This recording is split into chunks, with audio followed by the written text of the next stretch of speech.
Luffy is cast at sea in a barrel. Sailors on a passing cruise ship retrieve the barrel, but the ship is attacked with cannon fire by a nearby pirate ship led by Alvida. The barrel is sent rolling into the kitchen. Once the cruise ship's sails have been destroyed, the Alvida pirates board the ship to plunder its goods, and Alvida also forces one of her chore boys, Kobe, to board the ship. Meanwhile, the girl takes advantage of the opportunity and sneaks aboard the Alvida pirates' ship to steal its treasures. Kobe and other pirates notice the barrel in the kitchen and find Luffy inside, who was sleeping. After Luffy defeats the hostile pirates, he goes with Kobe to the pantry to eat the stored food. Luffy explains that he set sail to become a pirate, but his dinghy was destroyed by a whirlpool and he was left trapped at sea in a barrel. Kobe explains that he was riding on a rowboat, but was kidnapped by the Alvida pirates and forced to become a chore boy. He explains his desires to escape the Alvida pirates someday and join the Marines. Alvida is informed of Luffy's presence and, out of suspicion that he could be a bounty hunter, confronts him and Kobe in the pantry. This triggers a battle on the ship, but Luffy defeats the pirates. Although Alvida is armed with a large spiked club, her attacks are rendered ineffective as Luffy ate a devil fruit, granting him a superhuman ability that gives his body rubber-like properties. Using a Gomu Gomu no pistol attack, Luffy defeats Alvida, sending her flying off the ship and into the sea. Luffy boards a dinghy with Kobe to continue his travels, catching a glimpse of the female burglar who was also departing the ship on her own dinghy.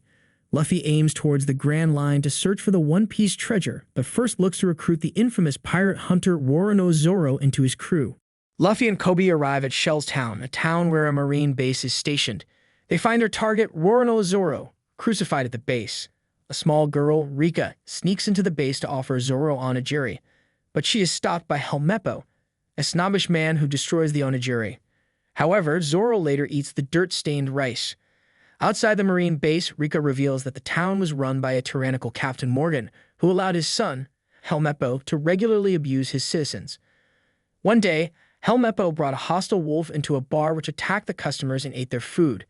When Zoro attacked Helmeppo for his cruelty, Helmeppo threatened to execute all customers in the bar unless Zoro turned himself into the Marines, where he would be crucified for 1 month. Later, Helmeppo reveals that he intended to execute Zoro, violating the deal he had struck with him.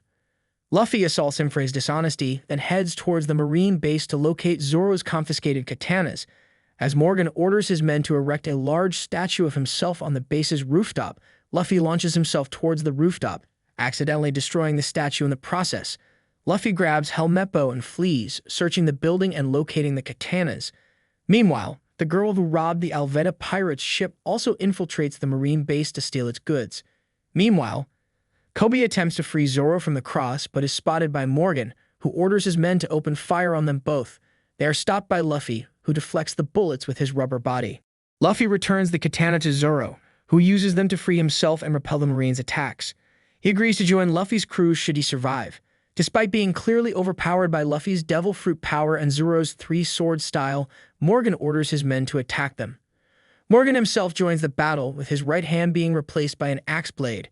Despite Luffy overpowering Morgan, Helmeppo holds Kobe hostage, threatening to shoot him. Meanwhile, as Luffy is distracted, Morgan attempts to attack him from behind. Luffy punches Helmeppo in the face and Zoro cuts Morgan down, preventing him from harming Luffy.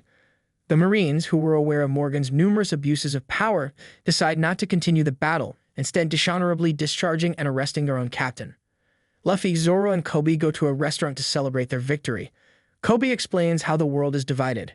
The world is divided into west and east by a continent called the Red Line, and the Grand Line is a linear sea perpendicular to the Red Line.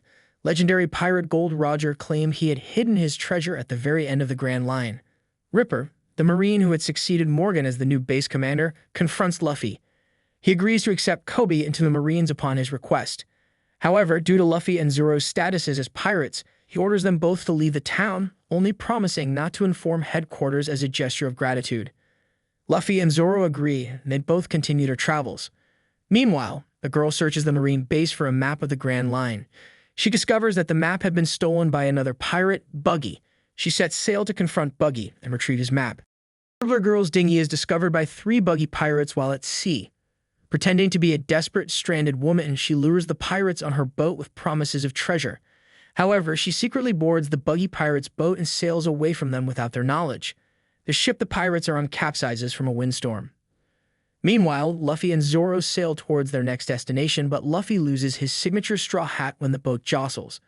Zoro recovers the hat and its significance to Luffy is explained. In his childhood, Luffy befriended Shanks, a pirate captain residing in his home village. While Luffy and the red-hair pirates were at a bar, Luffy unknowingly ate the Gomu Gomu no Me, a devil fruit Shanks had acquired during his travels. Upon eating the fruit, Luffy's body immediately gained rubber-like properties, but he had permanently lost the ability to swim. However, Luffy was terrorized and threatened by Higuma and his group of mountain bandits. Although Shanks and his pirates came to his aid, Higuma escaped, abducting Luffy. Higuma sailed out to sea on a small rowboat and threw Luffy into the sea for him to drown. However, a Sea King, a carnivorous sea monster, appeared and devoured Higuma whole, threatening to target Luffy next. Shanks rescued Luffy, but he lost his left arm in the process. Eventually, the red-hair pirates departed from Fuchsia Village and set sail for the Grand Line. Just before he left, Shanks entrusted Luffy with his straw hat for him to protect. Throughout the years, Luffy cherished his hat to remind him of his idol. Back to the present day, Luffy is abducted by a bird and sent flying away. The buggy pirates, who were left stranded in the sea, discover Zoro's rowboat, board it, and attempt to hijack it, but are swiftly defeated by him. The buggy pirates explain that Buggy is a fearsome pirate with his own devil fruit ability. Meanwhile, the bird lets go of Luffy after being shot down by cannon fire, causing Luffy to fall into Buggy's territory. He meets the female thief for the first time who had stolen the map and was being pursued by buggy pirates. The girl introduces herself as Nami, a thief targeting and stealing from pirates. After collaborating with Luffy to escape from the buggy pirates, they find refuge at a restaurant where Nami reveals her goal of collecting 100 million berries for an unknown cause. She then goes on and reveals her navigation skills. Nami betrays Luffy, tying him up and handing him over to the buggy pirates as a gesture of goodwill. Buggy accepts, locks Luffy into a cage, and prepares a buggy ball, a powerful, explosive cannonball. Buggy's pirates fire the cannon into the distance, destroying an entire row of houses. Zoro, who has just arrived at the town, notices the explosion. Buggy then orders Nami to fire a buggy ball at Luffy, but she refuses to do so. Another pirate lights the cannon's fuse for her, but Nami extinguishes the fuse with her bare hands, burning herself. Buggy orders his pirates to attack her. Zoro arrives at her aid and attacks Buggy, cutting off his hand and leg.